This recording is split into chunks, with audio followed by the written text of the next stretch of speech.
Prior to 2025, perhaps the most bizarre arms deal in the global arms industry was between Sweden and Norway. Back then, Norway imported 104 CV-90-30 infantry fighting vehicles from Sweden. 20 years later, as Norway needed to upgrade its military equipment, it began phasing out the CV-90-30s.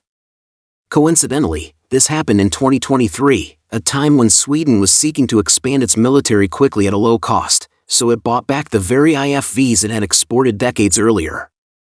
Such a scenario of recovering old equipment is extremely rare in arms trade. However, 2025 brought a new twist, a triangular trade deal involving Turkey, European countries, and Indonesia. Turkey exported 5th-generation fighter jets to Indonesia, yet immediately used the proceeds to import 4th-generation fighter jets from Europe. This selling high-end to buy low-end move must have unspoken motives. Unless Turkey intends to act as a charity, no one would ever sell cannons to buy rifles. Beyond Indonesia, Egypt has also purchased Turkey's 5th-generation fighter jets. Rumors suggest that Pakistan is also evaluating the same type of Turkish fighter jet. If Turkey is indeed selling its own 5th-generation aircraft while importing 4th-generation ones, it is feared that Pakistan, Indonesia, and Egypt will all be taken in. Based on currently available public information, Turkey's 5th-generation fighter jet, the KAN, has no particularly outstanding features. Its only notable claim is its intelligent combat system, which is said to control 6 drones simultaneously during operations. However, all its core technologies remain unproven. In other words, the jet has not even passed the test flight phase. The reason Indonesia has set its sights on this fighter jet lies in the promise of technology transfer. After all, purchasing the jet would mean gaining the capability to produce 5th-generation fighter jets domestically. For any country in Indonesia's position, this is a gamble worth taking. No one can call Indonesia's thinking foolish. After all, when Western countries lined up to pour money into the F-35 program in the past, weren't they also left badly burned? Turkey's most remarkable move, however, lies in its pursuit of the Typhoon fighter jet.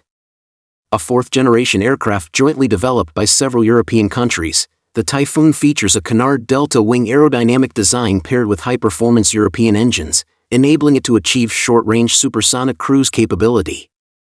Its multi-role design perfectly aligns with European countries' demand for small but sophisticated weaponry. For Turkey, acquiring the Typhoon would accelerate the retirement of its F-16 fleet.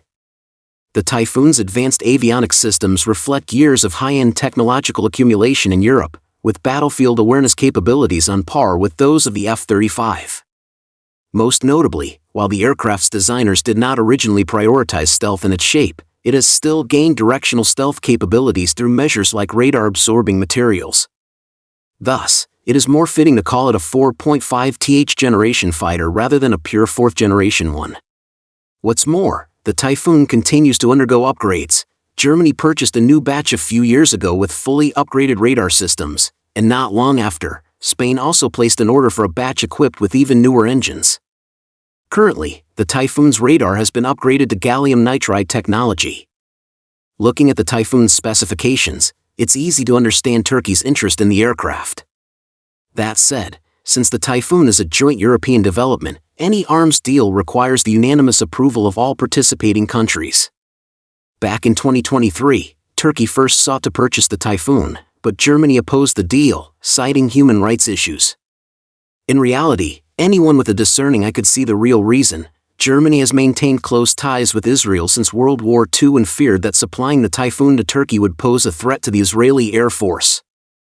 After years of negotiations, Germany finally relented, allowing Turkey to import 40 Typhoon fighters from Europe for $5.6 billion, with the first batch of 20 being refurbished retired aircraft from the UK. Spending a fortune on second-hand equipment is not something Sweden would do, and even Sweden only bought back its old IFVs at a low cost, not a high one. Some argue that Turkey's triangular trade deal demonstrates its wisdom, using the KAN to bet on the future while relying on the Typhoon to secure the present.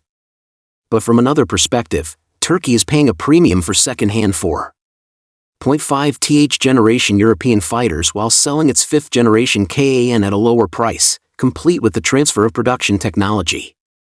This hardly looks like the work of great wisdom. Thus, this elusive way of thinking has undoubtedly become one of the most bizarre arms procurement moves of 2025.